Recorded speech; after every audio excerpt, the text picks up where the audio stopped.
Ayong adlaw, kaninyong tanan. Magandang araw sa inyo lahat. Ang edukasyon ang sandigan ng bawat nangangarap. Education is the key to success, not only of individual aspirations, but of an entire nation. As we commence preparations to embark on a new school year, we also take time to assess where we are from where we started. Tanda ko pa nung ako'y unang manungkulan bilang kalihim ng edukasyon, sa gitna ng pangkaraniwang kaalaman natin ukol sa sitwasyon ng basic education sa ating bansa, gumugol din ako ng oras upang marinig mismo mula sa bibig ng ating mga guro, ng mga mag-aaral, at mga magulang kung ano nga ba ang iba't ibang pagsubok na pinagdadaanan nila araw-araw. Ang mga narinig ko ay sari-saring kwento ng katatagan, pagmamahal sa napiling bukasyon, at pagsisikap upang makamit ang mga munting pangarap. Ang matatag agenda is not a mere campaign. Rather, it encapsulates and defines what Philippine education, along with its approximately 28 million learners and almost 1 million teachers, already embodies. It is resilient. Our children are the children of heroes. They deserve no less than an education system that can fully unleash true potential and effectively mold them into vital contributors for nation building. As I speak before you today, I speak of the road we have traveled thus far. 2 years since we accepted the gargantuan task of heading the basic education sector, we have taken big steps towards institutional reforms through the improvement of our curriculum, the acceleration of basic education infrastructure and facilities, the promotion of learners' safety and well-being, and the provision of much-needed support for teacher quality and welfare.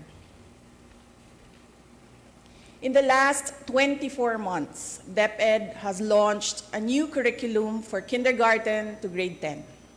As we open our schools on July 29, we highly anticipate its nationwide implementation. Our curriculum, however, is a mere scrap of paper without the necessary resources for its effective delivery.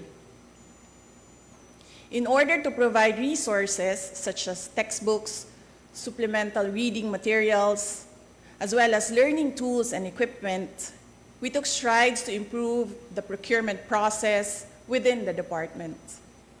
By the first half of the year, we are on track to complete our textbook procurement as well as the purchase of e-learning cards.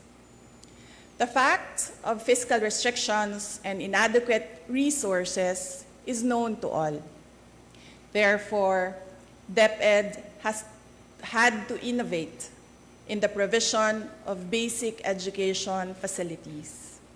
Alongside building new classrooms, we tapped into digital infrastructure in order to address the congestion and avoid learning disruptions during times of calamity.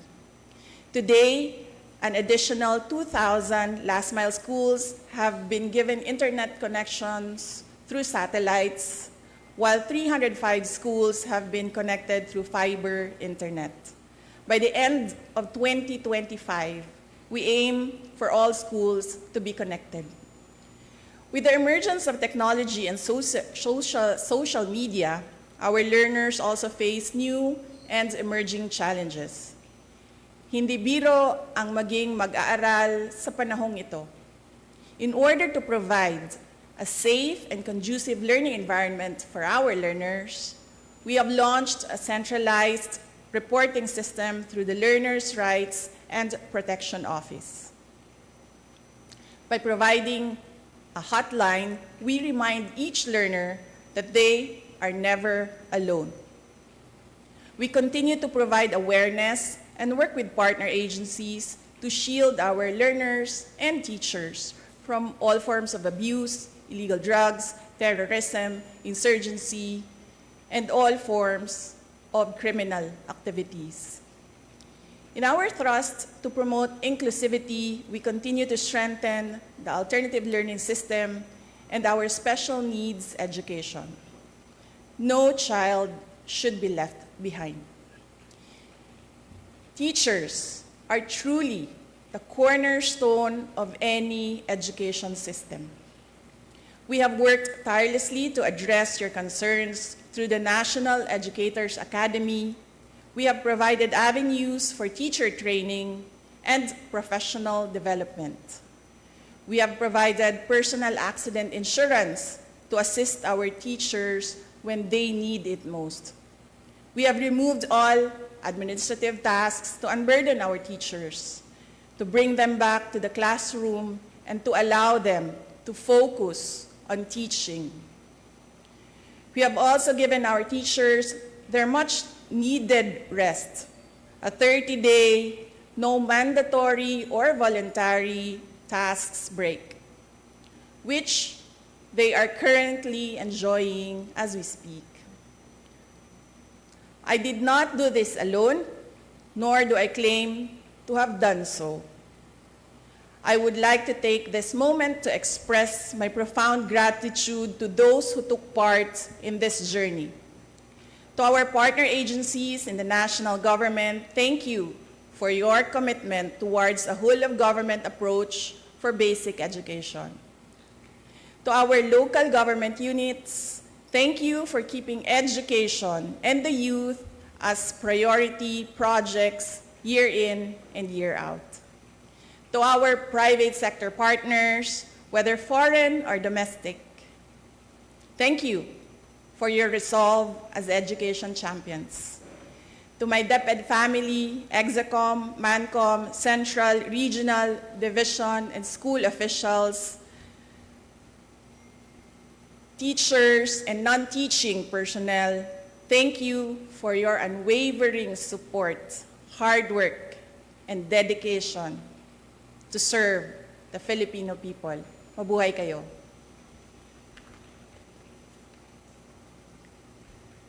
To our teachers, words can never capture how grateful the nation is for your sacrifices, for your passion, and for your unrelenting commitment to rearing the youth.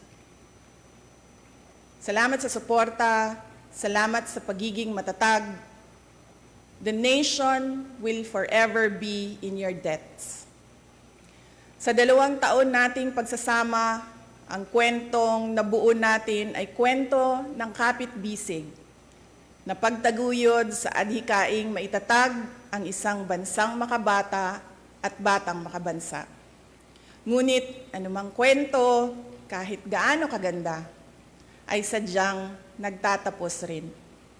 Earlier today, June 19, 2024, I sought an audience with the President and tendered my resignation as the Secretary of Education effective July 19, 2024.